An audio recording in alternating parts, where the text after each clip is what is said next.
جیسے ہی رمضان کا چاند نظر آتا ہے، رمضان کا ایک ایک منٹ قیمتی ہوتا ہے۔ رمضان المبارک کے شروع کے دنوں میں تو ہم سبھی بہت موٹیویٹڈ اور ایکٹیو ہوتے ہیں، سوچتے ہیں اس بار تو بہت تلاوت کریں گے، ذکر کریں گے، تراویح کا اہتمام کریں گے، کوئی نماز قضا نہیں ہونے دیں گے۔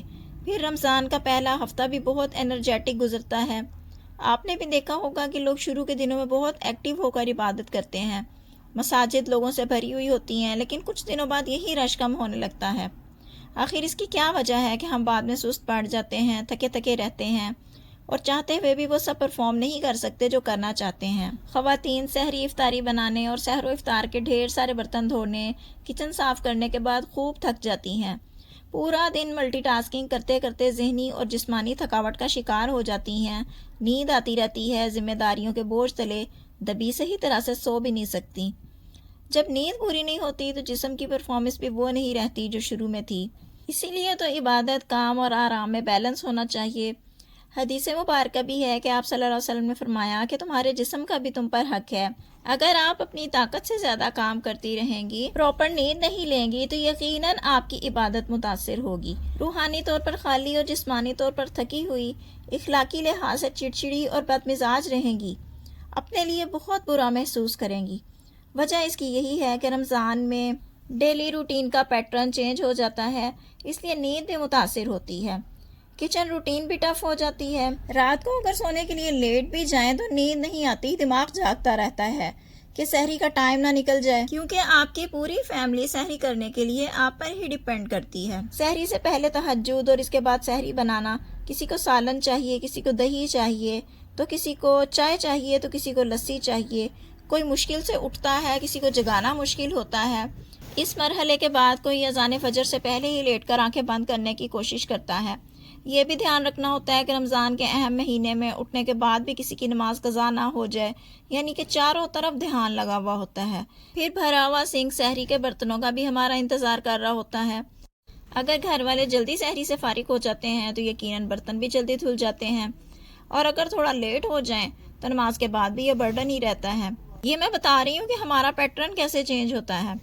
پھر فجر کی نماز کے بعد کوشش تو یہی ہوتی ہے کہ سپارہ پڑھ لیں، اگر زیادہ نیند آ رہی ہو تو پھر بھی لیٹ جاتے ہیں، لیکن نیند ٹکڑوں میں ہوتی ہے۔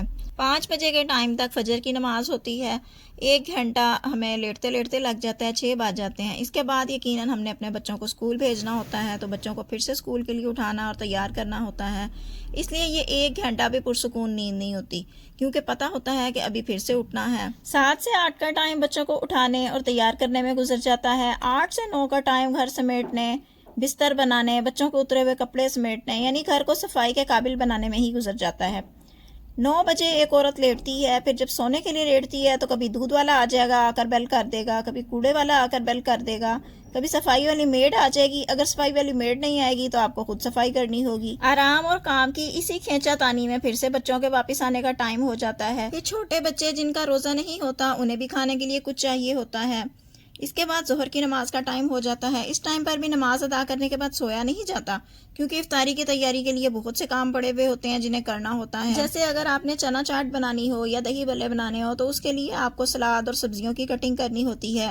فروٹ چاٹ بنانی ہو تو فروٹس کی کٹنگ کرنی ہوتی ہے۔ پکوڑے وغیرہ بنانے کے لیے بھی آپ سبزی وغیرہ کاٹ کے آلو وغیرہ کی کٹنگ کر کے رکھ لیتی ہیں۔ آپ کی اپنی فیملی ہے یا جوائنٹ فیملی سسٹم ہے، وہاں پر ایک باقاعدہ فرمائشی پروگرام چلتا ہے کہ آج یہ ہونا چاہیے، یہ نہیں ہونا چاہیے، یا کل یہ اچھا نہیں بنا تھا اس لیے آج یہ نہیں بنانا، فلاں چیز بنا لیں۔ روزے کے ساتھ ایک اکیلی عورت پر بہت سے کام فرض کر دیے جاتے ہیں جو اسے کرنے ہی کرنے ہیں، اب چاہے اس کی عبادت متاثر ہو، چاہے اس کی نیند متاثر ہو، چاہے وہ آرام اور صحت قربان کر کے کرے، اسے وہ سب کام کرنے ہی کرنے ہیں۔ اس کے علاوہ بہت بار ہم خود ہی رمضان میں اپنے اوپر بہت کچھ خود ہی مسلط کر لیتی ہیں، کچھ گھر والوں کی فرمائشیں ہوتی ہیں اور نخرے پورے کرنے ہوتے ہیں، لیکن جی یہی سب کرتے کرتے عصر کا ٹائم ہو جاتا ہے اور پھر سے کچن اب فرائی اور مکسنگ کا کام کرنا ہوتا ہے۔ رمضان ایک ایسا واحد مہینہ ہے جس میں کچن کا کام بھی نمازوں کے ساتھ ساتھ چلتا ہے۔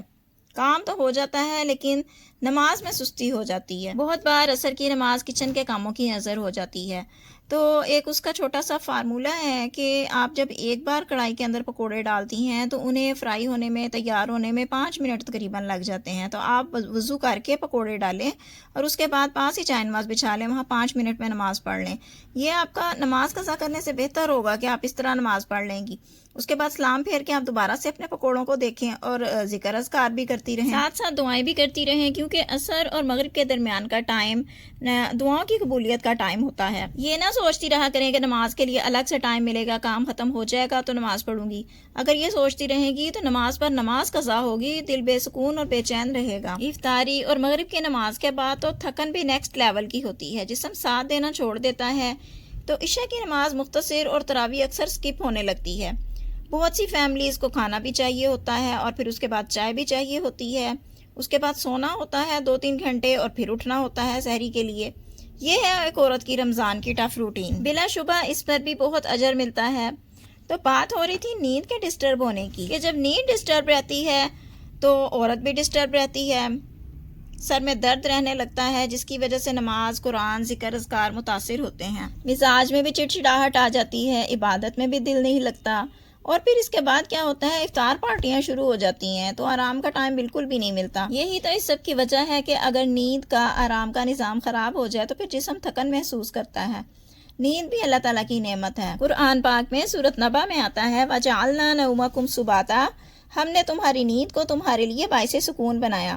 اس لیے آرام عبادت کا دشمن نہیں ہوتا، بلکہ یہ باڈی کو عبادت کے لیے پریپیئر کرتا ہے. اس لیے ظہر کی نماز کے بعد آدھے گھنٹے کے لیے قیلولہ ضرور کریں.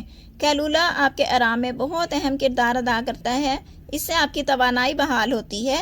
یوں بھی یہ سنت ہے، آپ کو اس سونے کا بھی ثواب ملے گا. اسی طرح افطاری یعنی مغرب کی نماز کے بعد بھی آپ کو تھوڑا ریسٹ کرنا ہے تاکہ آپ فریش ہو کر عشاء کی نماز پڑھ سکیں. کوشش کریں کہ عشاء کے بعد فوراً سو جائیں. رات کو چائے یا کافی یا کولڈ ڈرنکس نہ لیں، یہ چیزیں آپ کی نیند کو خراب کرتی ہیں. آپ کو زیادہ لیٹ کر موبائل کا یوز بھی نہیں کرنا، ورنہ آپ کا نیند کا، آپ کا سکون کا ٹائم خراب ہو جائے گا اور بعد میں آپ کی نیند بھی خراب ہو جائے گی. اسی وجہ سے پھر آپ کی عبادت بھی متاثر ہوگی. رہی بات کام کی، افطار کی تیاری کی، کہ کام بہت زیادہ ہوتا ہے تو اپنے گھر والوں کے ساتھ مل کر ایک شیڈول بنا لیں کہ جس میں آپ بتا دیں کہ میں ہر روز 2 چیزیں بنا سکتی ہوں. ڈیسائیڈ کر لیں کہ ہر دن کیا بنے گا. ہر روز پورے دسترخوان کو بھرنا ضروری نہیں ہے، یعنی کہ اپنا مینیو شارٹ کر دیں تاکہ آپ کی ٹف روٹین ہلکی پھلکی ہو جائے. اس کے لیے ضروری ہے کہ آپ اپنی فیملی کو اس میں ضرور شامل کریں، ضرور ان سے مشورہ کریں تاکہ آپ ذہنی طور پر بھی ریلیکس رہیں. افطار میں پھل، کھجور، سلاد اور ہلکی غذا لیں. زیادہ تلی ہوئی چیزوں سے بھی احتیاط کریں، کیونکہ اگر بہت زیادہ پیٹ بھر کر کھا لیا جائے تو اس کے بعد بھی نیند نہیں آتی اور طبیعت اپ سیٹ رہتی ہے. یعنی افطاری ٹائم پر زیادہ کھانا بھی طبیعت میں سستی پیدا کرتا ہے. گھر کا ماحول ایسا بنائیں کہ جہاں عبادت اور آرام دونوں کا خیال رکھا جائے.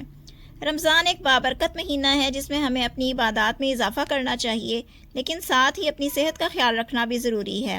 نیند کی کمی وقتی طور پر برداشت کی جا سکتی ہے، مگر مسلسل بے ترتیبی صحت کو بہت نقصان پہنچا سکتی ہے.